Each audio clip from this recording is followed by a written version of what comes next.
Mumbai blast का mastermind और भारत का सबसे बड़ा most wanted criminal Dawood Ibrahim, एक ऐसी शख्सियत जिसको पिछले 28 सालों से भारत की पुलिस ढूंढ रही है।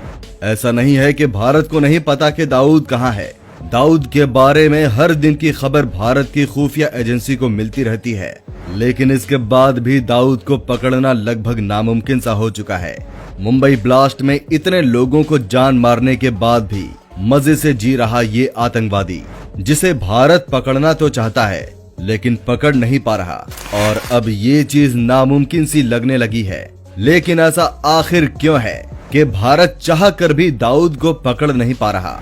जिस तरह से 9/11 के हमले के बाद अमेरिका ने ओसामा बिन लादेन को पाकिस्तान में ही मार गिराया था, उसी तरह क्यों नहीं भारत दाऊद को पकड़ लेता? आज की इस वीडियो में हम इसी बारे में बात करने जा रहे हैं, तो वीडियो को अंत तक जरूर देखिएगा। महाराष्ट्र के रत्नागिरी जिले के खैर गांव में 26 दिसंबर 1955 में पैदा हुए दाऊद का पूरा नाम शेख दाऊद इब्राहिम कासकार है। ये भी एक विडंबना ही है कि कानून की धज्जियां उड़ाने वाले दाऊद के पिता इब्राहिम कासकर पुलिस कांस्टेबल थे। 70 के दशक में दाऊद ने स्कूल छोड़कर अपराध की राह पकड़ ली थी।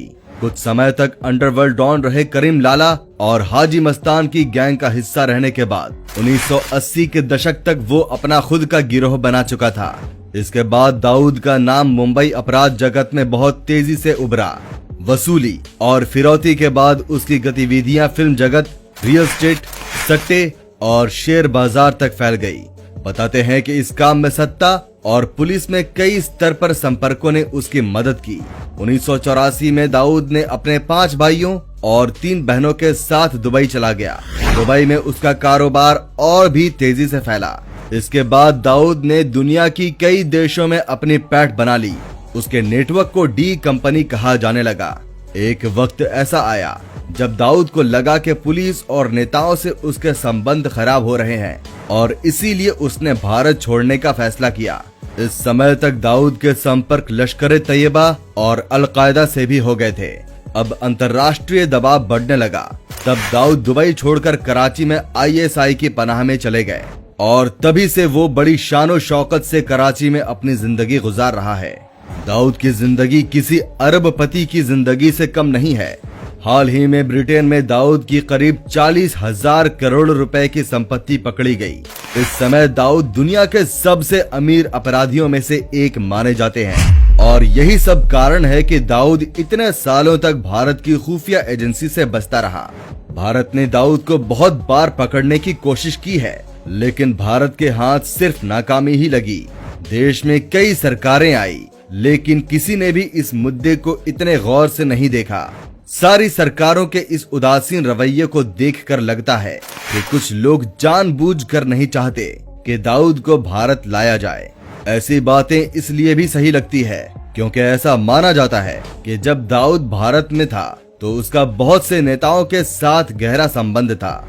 वही नेता जो कहीं न कहीं इन सरकारों का भी अहम हिस्सा रहे होंगे, और अगर दाऊद को भारत लाया गया तो मुमकिन है कि उन बड़े नेताओं के काले चिट्ठे भी सामने आ जाएंगे। इसीलिए अगर एजेंसीज चाहे तो भी उन्हें पॉलिटिकल दबाव में आकर इस काम को ठप करना पड़ेगा। साथ ही पाकिस्तान भी नहीं चाहता कि भारत की खुफिया एजेंसी दाऊद को पकड़े, क्योंकि दाऊद के पास ऐसे बहुत से राज छुपे हैं जिन्हें अगर भारत जान ले तो उसके लिए सारा काम और भी आसान हो जाएगा। इसीलिए दाऊद रॉ के लिए बहुत काम का इंसान है।